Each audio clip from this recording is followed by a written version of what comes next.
Passons à présent au plateau du Seder. Le plateau du Seder, il existe plusieurs manières de le réaliser.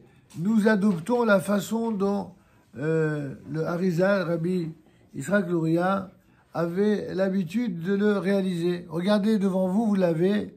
Il y a en haut du plateau ce qu'on appelle Shalosh Matzot. Il y a les 3 matzot. Il y a 3 niveaux de matzot qui correspondent aux 3 catégories, aux 3 castes des rangs de la noblesse d'Israël. Il y a d'abord les Kohanim au sommet de la hiérarchie. Ensuite, il y a les Lévi'im. Et enfin, il y a les Israël, c'est-à-dire tous les autres. Et tous ces 3 sont représentés par ces 3 matzot. Ça, c'est tout en haut. Ensuite, à la droite du plateau que vous avez sous vos yeux à la page 415, vous avez ce qu'on appelle le Zeroah. Zeroah, c'est l'épaule d'agneau que l'on met donc à droite. Ensuite, vous avez à gauche Betsa. Betsa, c'est l'œuf. L'œuf, on expliquera toutes les symboliques après. Pour l'instant, juste que vous reteniez la symbole, l'emplacement, pardon. Vous avez Betsa à gauche. Ensuite, Maror au milieu, ce sont les herbes amères. Les herbes amères, on a l'habitude de choisir la romaine pour différentes raisons étymologiques du mot, puisque le dernier exil le plus long qui précède la réalisation des prophéties d'Israël, c'est l'exil de Rome. Alors c'est pour ça qu'en Afrique du Nord, ils avaient l'habitude de prendre la romaine, bien que ce ne soit pas véritablement la laitue qui est la plus amère. C'est censé représenter l'amertume. C'est pour ça que, par exemple, nos frères ashkénazes ont l'usage d'utiliser du réfort. Mais bon, nous, le maror, d'une certaine manière, c'est que même si ça n'est pas doux, ça n'est pas aussi amer que cela. Comme pour dire que l'amertume, elle est plutôt à relier au passé. Et même quand on commémore, on veut que dans cette amertume, il y ait déjà un avant-goût de la douceur qui nous attend dans les temps futurs. Et c'est pour ça qu'en fait, on ne prend pas quelque chose de si amer que cela. Il y en a qui prennent des endives pour la même raison, parce que c'est un petit peu amer. Ensuite, en bas à droite, vous avez Haroset. Haroset, c'est cette fameuse pâte qui est faite à base de... certains mettent des figues, mais surtout des dattes. Il y en a qui mettent des pommes et qui mettent également des noix ou des noisettes. Et c'est cet ensemble-là qui est pétri avec... chacun y va de sa recette. Il y en a qui mettent du vin doux, il y en a qui mettent d'une liqueur cachée à l'épessard, il y en a qui mettent tout simplement des grains de grenade, et il y en a même qui ajoutent un peu de piment de Cayenne. Chacun y met un petit peu ce qu'il veut, dès le moment où ça représente le mortier, c'est-à-dire cette sorte de boue que les enfants d'Israël utilisaient pour faire les parpaings lors de la construction de ces fameuses villes d'approvisionnement, les pyramides, etc. En tout cas, cela, c'est le haroset, donc il n'y a pas de traduction, ça s'appelle haroset. À gauche, vous avez karpa. C'est quoi karpa? C'est le céleri. Le céleri qui lui aussi d'ailleurs a un goût amer, et le karpa qui représente autre chose. Certains ajoutent une autre salade, hazeret. Nous, on n'a pas cet usage, mais en tout cas, certains ont l'usage d'ajouter une autre salade. Une fois que vous avez mis... Alors, le père de famille, c'est lui qui doit mettre de l'ordre dans le plateau. L'épouse, elle peut évidemment mettre tous les éléments dans le plateau, mais c'est le chef de famille qui a l'obligation, d'après la Kabbalah, de faire cela. Pourquoi? Parce que toute la soirée de Pessah s'appelle le Seder. Quel est celui qui a l'obligation de faire de l'ordre dans le plateau?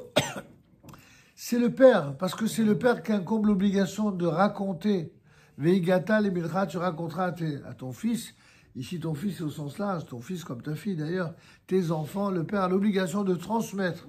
Lorsqu'on est tous réunis autour de la table, eh bien, tous les messages essentiels de la fête de Pessah que nous allons évoquer l'un après l'autre.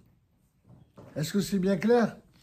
Une fois qu'on a bien préparé le plateau, en général, avec les convives, on récite ensemble l'ordre du Seder, parce que le mot Seder, ça signifie ordre, et ça peut signifier également programme. Alors vous répétez après moi, Dans quel ordre on doit faire le Seder? Et on continuera, si Dieu veut, la semaine prochaine. On y va. Kadesh, allez-y. Kadesh. Urahat. Karpat. Yahat. Magid.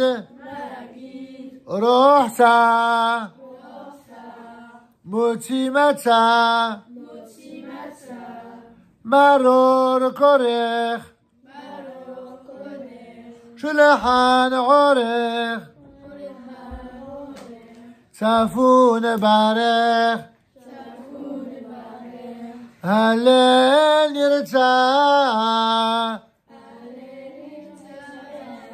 Alors, qu'est-ce que c'est que ce fameux programme en toutes ces parties annoncées? Kadesh, c'est bien sûr le Kiddush. Urhatz, c'est la première fois où on se lavera les mains sans bénédiction. On expliquera pourquoi après. Karpa, c'est le céleri que l'on va tremper dans de l'eau salée ou de l'eau amère. Ou de l'eau citronnée même. Ensuite, Yahat. Yahat, c'est la fameuse matzah intermédiaire sur les 3 matzot que l'on va couper en 2 parties, plus ou moins inégales, pour symboliser toutes les parties où Dieu a livré passage aux enfants d'Israël lors de la sortie d'Égypte. On dit, selon un certain midrash, que Dieu a séparé les eaux en 2. Un autre midrash nous dit qu'en fait, il a séparé en 12, livrant ainsi passage aux chacune des 12 tribus d'Israël. Et un autre midrash qui dit carrément que dans le même instant où la mer s'est ainsi vue ouverte pour livrer le passage, l'ensemble des océans, des mers et des fleuves du monde se sont ouverts en 2 en même temps. Alors on expliquera pourquoi c'est important. Chacun de ces midrash, on y reviendra. D'accord? L'inéder. Alors, continue. Ça, c'est donc Yahat. Quand on partage en 2. Magid, ça vient de Haggadah. C'est là, à partir de là, on va réciter la Haggadah, c'est-à-dire le récit de la sortie d'Égypte. Rohsa, c'est la 2e fois on va se laver les mains, cette fois-ci, avec la bénédiction. Ensuite, Motzi Matzah. Motzi, c'est le même Motzi qu'on fait le reste de l'année. D'habitude, on le fait sur le pain. Et cette fois-ci, on va le faire sur le pain Azil, sur la Matzah. Amotzi Lechem min haaretz. Et Matzah, c'est bien entendu, sur la Matzah, une bracha spécifique. Le soir ou les 2 soirs en Chutz La'aretz de Pessah, les 2 jours de Pessah, c'est Asher Kiddishanu Mizdatzanu al Achilat Matzah. Une bracha supplémentaire. Donc d'abord Amotzi Lechem min haaretz et ensuite al Achilat Matzah. Ensuite Maror. Maror, ce sont donc les herbes amères. Par exemple ici la romaine. Korer, c'est lorsque on va faire ce que d'aucuns appellent le mini sandwich. C'est-à-dire, pour le maror, on va prendre les herbes amères avec le fameux haroset. Quant au korer, il y aura à la fois les herbes amères, à la fois le haroset, mais à la fois également une partie de matzah. C'est bien clair pour tout le monde? Ensuite, Shulchan Orech. Une fois qu'on a fait tout ça, nous allons passer à la suite, c'est-à-dire le fameux après le repas. Après le repas, on va évidemment à la fin du repas faire ce qu'on appelle tsafoun. Tsafoun, c'est quoi? C'est la partie que l'on a cachée sous la nappe ou à côté de la table, qui est ce qu'on appelle la ficomène. On doit terminer ce soir-là par la consommation de la ficomène ou la ficomane, qui est une partie de matzah très particulière. Elle n'a pas un goût différent des autres matzot. Elle n'a même pas de goût particulier. Elle a le goût qu'on décide lui donner en fonction de ce qui se passe dans sa tête. On expliquera ça dans le détail. Ensuite, Barer, c'est le Birkat Amazon. Hallel, c'est les louanges adressées à Dieu. Nirsa, on termine en général la Haggadah de Pessah par des chants en l'honneur de Pessah, ainsi que pour les Sfaradim, on ajoute la lecture du Shir HaShirim. Et ça, c'est donc l'agrément final. Ça nous amène évidemment le soir de Pessah à une heure très avancée. Mais comme il est dit dans la Gada de Pessah, eh bien, plus on consacre de temps à réciter la sortie d'Égypte, plus on est ainsi digne d'éloge. Et j'attire votre attention sur cela, mes enfants. Voyez, les enfants, en général, qu'on soit un garçon ou une fille, on aime beaucoup parler quand on est enfant. On aime parler sans arrêt, pendant les récréations, pendant les cours, pendant la prière. On aime parler. Et dès qu'il s'agit de parler, où ça devient positif, nécessaire pour son évolution, c'est là que certains, malheureusement, décident d'aller dormir ou de ça. Ils n'ont plus de force. Ils ont tellement consacré de temps à parler, parfois même pour ne rien dire, que quand ils arrivent à des moments clés, ça y est, ils sont plus là. Ça, c'est malheureusement comme ça qu'on s'assimile complètement à l'idolâtrie. Or, un juif ne reste en vie que grâce à la transmission. C'est ça la mitzvah essentielle de Pessah. Il faut raconter à ses enfants. Il faut enseigner la Haggadah de Pessah.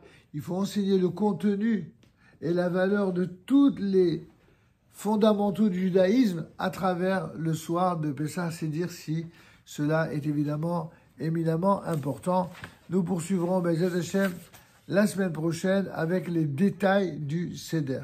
Et je compte sur vous pour être à l'heure parce que on va consacrer toute la matinée au Seder de Pessah afin que vous soyez prêts et que vous puissiez échanger avec vos parents pour le Seder de Pessah.